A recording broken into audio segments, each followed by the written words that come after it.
divorce court today. This wife thinks two's company, but three's a problem.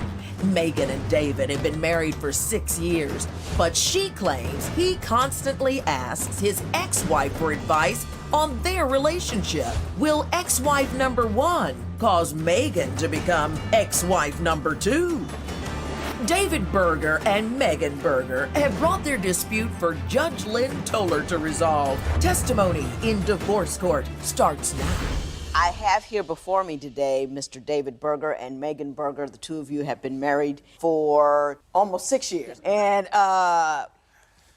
there's a lot of things that you want to discuss with respect to finances. $16,000 in cash that you want to split. Televisions, there's a great deal to go through, and we will go through that momentarily.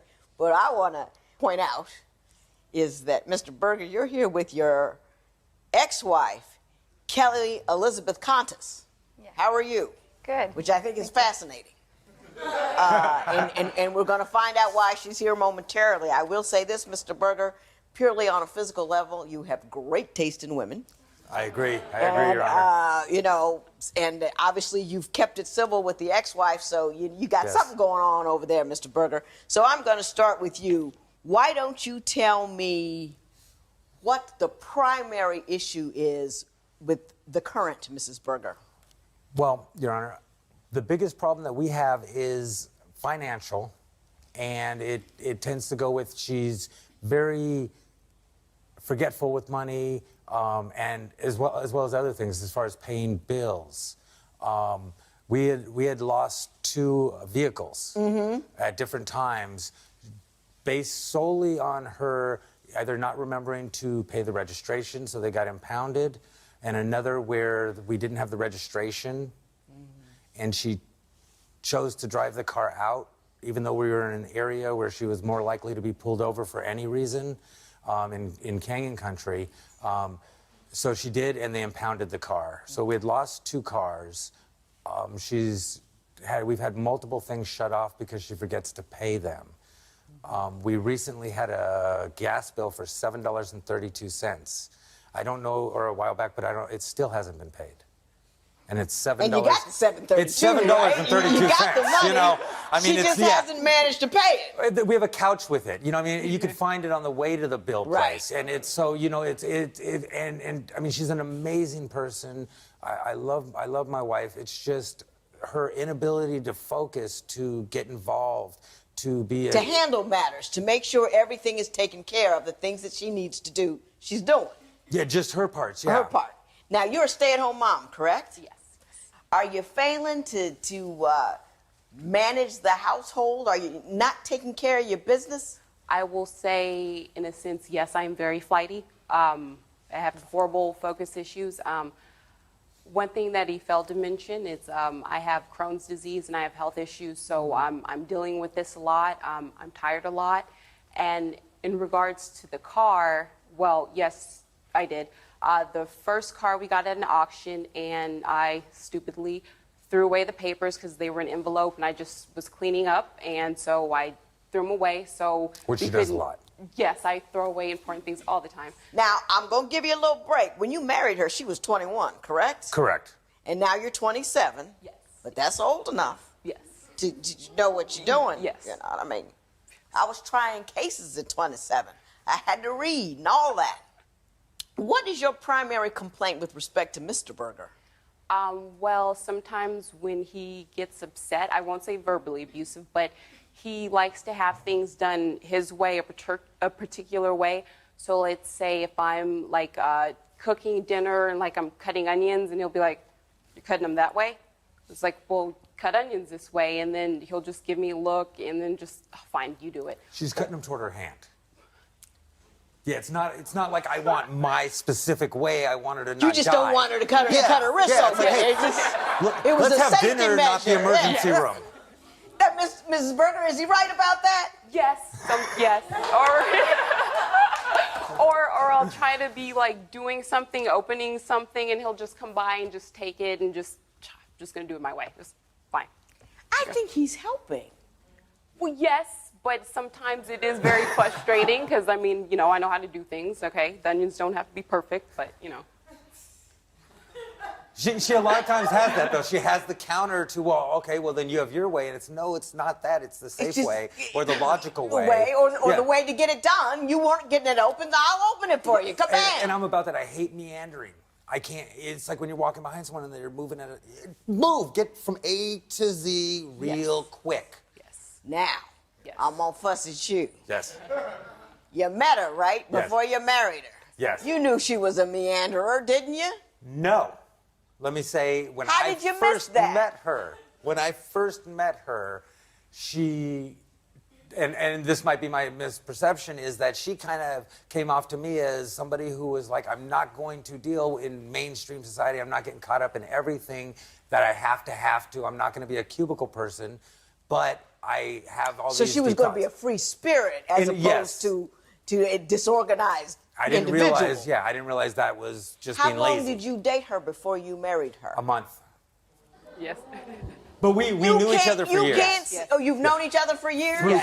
Through comedians. Her ex was a comedian, and then so we. But you knew seen of each her other. for years. You didn't know her for years. You Correct. knew of her for yes. years. You got blinded by the pretty, didn't you?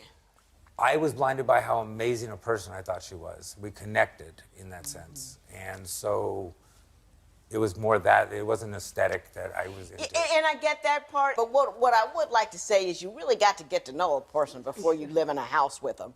And if you're really that structured and she's really that flighty, that's something you have to address before you say I do. Next, will David's ex-wife, Kelly, reveal a truth stunning enough to change Megan's mind? Is a third wheel causing problems in your relationship? Call toll-free at 1-877-311-2222 or visit our website at divorcecourt.com. Become a fan at facebook.com/divorcecourt.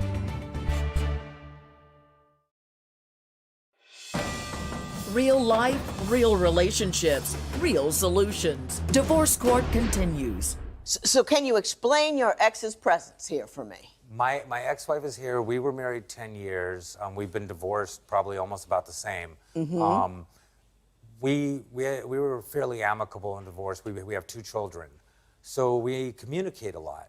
And while we were going through problems, my ex would always offer advice and things like that, more insight to kind of, I'm a jerk. And, and she's right, but how I get. And when she was saying like verbally not abusive, but I do get ridiculous. And so, she kind of would help me to, regain control and realize that, I do a lot of this too. And so we would talk a lot, and sometimes Megan would... Yeah, that's what does it bother you that they're so cool with each other? No, I think it's great because, they have kids together, but at the same time, like, let's say maybe going to the kids' games, they would be laughing and giggling, and it's like, okay, this is your ex, or like he'll call the kids, and then they'll strike up a conversation, and they'll start talking, and it's like, it's great that you guys are so great, and I married a man with kids. I know she's always going to be around, but sometimes it just seems like a little bit, too much. Yeah. A little bit too much. Well, we're old Miss together. hang on. Miss Constance,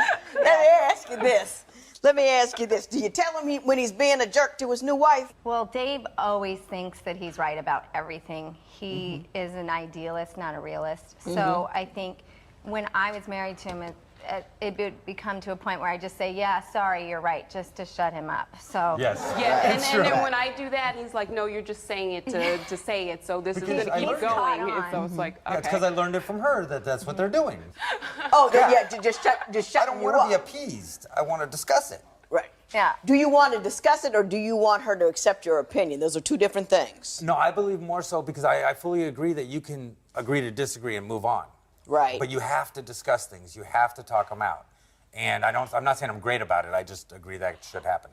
His form of discussion is pointed and hard, and you're wrong, and it's difficult, and he's boisterous, and you feel a little bit taken aback by it. Did I call that one or no? Yes, and it's just hard to deal with. And he doesn't agree with agree to disagree comment.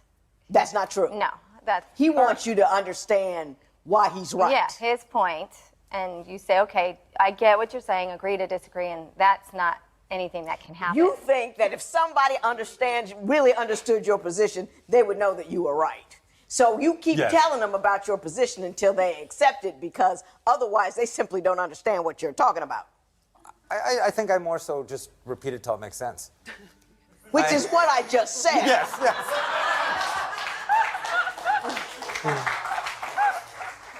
And that's hard to live with, you know? Very much so. And you never learn anything that way. You keep rotating in the same wrong because you're not open to hearing what other people have to say to you. You know, you with me? I am. I don't know. Like I said, I don't know that I would know if I do or don't, but I don't think that is the I sense, know. Yeah. Then I'm going to go with you. You're She the judge. knows. She knows. Yeah. We're just telling you. That's a tough thing to live with when you're a woman, a really strong, I'm right kind of guy.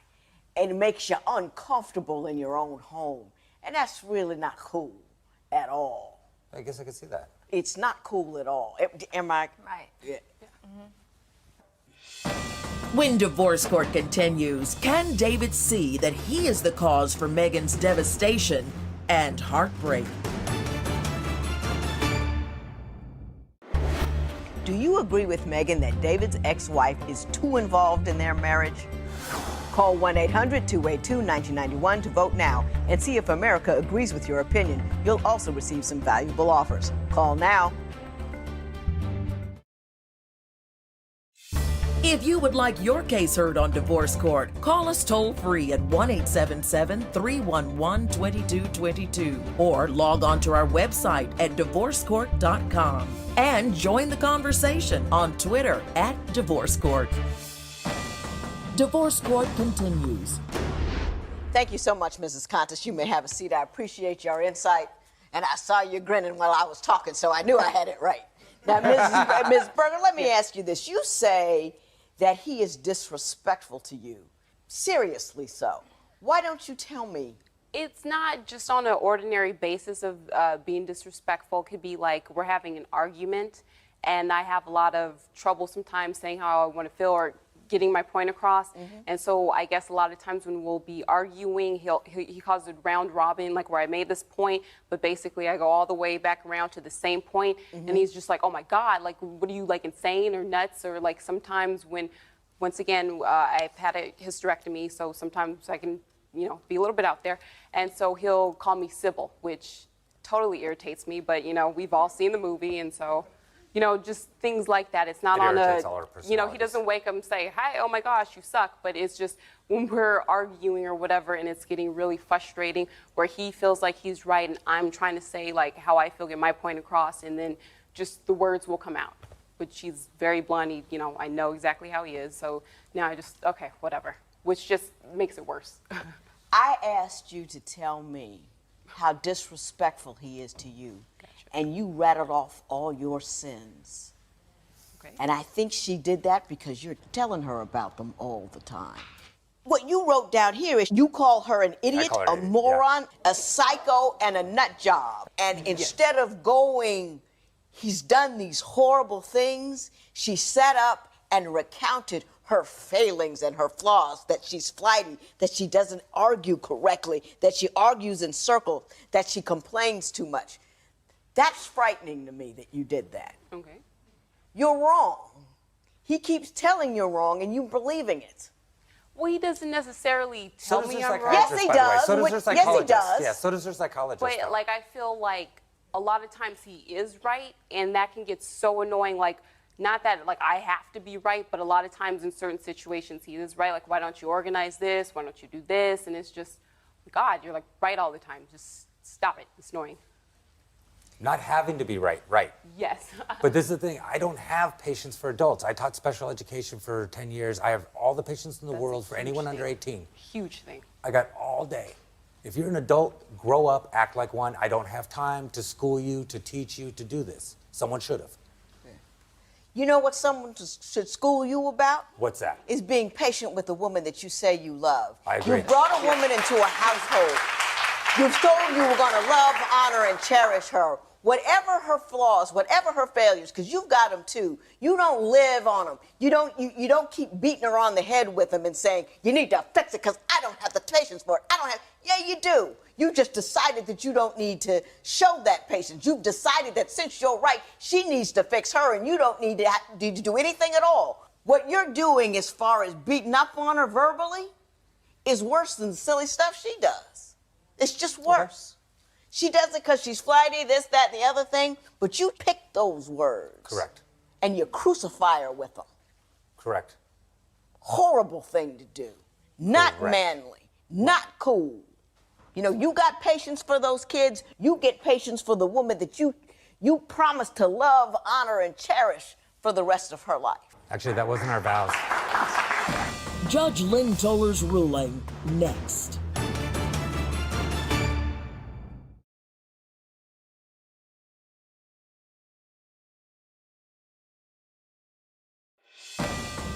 Divorce Court. Judge Lynn Toler's ruling right now. I said you vowed to love, honor, and cherish, and you said that wasn't in your vows, and you don't think you need to do that. Why don't you tell me what you think? I believe as a couple in this world, you're partners. I'm a ride or die person. Mm-hmm. You stand together, you back each other in every single thing, you always stand by each other. The reason we've gotten to the point where we fight like that is because she has failed to do that in the sense of backing me, in the sense of being there for me, and I have been there for her and backed her every time. So how is calling her an idiot backing her up? This started within the last year and a half, 2 years, after everything got so bad. Prior to that, none of this went on. That's what I'm saying. I don't believe in ever getting violent, any of that stuff. Yeah, no. Simply though, like That's I say, violence. Let me tell you, verbal. that's psychic violence. To live in a household where somebody's drilling on who you are like that is violent. But I'd have to do it like that. No. No, Mr. Berger. Yeah. You don't have to scream it in order for it to be violence. You're an idiot. You're a moron. You're a dummy. You don't get anything. You can't back me up. You can't get it right. You're flighty and you're silly and you do stupid things. That's violence to her. It's a violence to her self-esteem. It's a violence to her person. It makes her feel like she's less than by the one person in the world whose opinion matters most to her, and he thinks she's a moron. You know, Mr. Berger, you need to be a better person. You know, now if Now, I'm a great person, though. Let me just state that. No, you need to be a better person. Everybody can be a better person. Always. See? Yeah. You don't accept anything. I said be a better person. I'm a great person. I said be a better person. You just accepted all of these negative things I said about you. I said be a better person, and you come back with me, I'm a great person. How great can you be if the woman that you're with feels like she's nothing when she's with you? How great could you be? That's Good point. That is true. Oh, listen, I try to like everybody, but you're working me like a job. I have a long list of things that everybody wants to do. You want to split $16,000 that you have in cash. Yes. You want it all? I split everything. You want to split Yes. everything? So I have all the items here to be. This, you want the 62-inch? Yes. And you want the 42-inch? Yes. Okay, we're going to do that. We're going to split the $16,000, $8,000 per person. You want the laptop, and you want Garth Brooks' autographed hat. He can have that. He can have that. Yes, Garth he can Brooks have the hat. autographed hat. We're going to click that off. Click it. Garth Brooks might be coming. What for we you. can't decide on is the might come bedroom back. set. You both want all of it? Well, if we split, because I'll probably have my daughter with me most of the time, that would make sense to take the. Is it the master bedroom set or is the bedroom set for the daughter? Oh, it's both of them, but yeah. Both bedroom but sets. The bathroom, but the yeah. And he can really basically have that just to make everything easier. I mean, I Okay. don't know where I would go to Okay. lug around furniture. So you will be awarded all of that. That's a sign of a woman who really wants to get away. I have all of these listed. The possession will go as listed in his order, and this matter is adjourned. Thank you. Megan agrees with the judge's ruling and looks forward to the next chapter in her life. Post a comment or subscribe.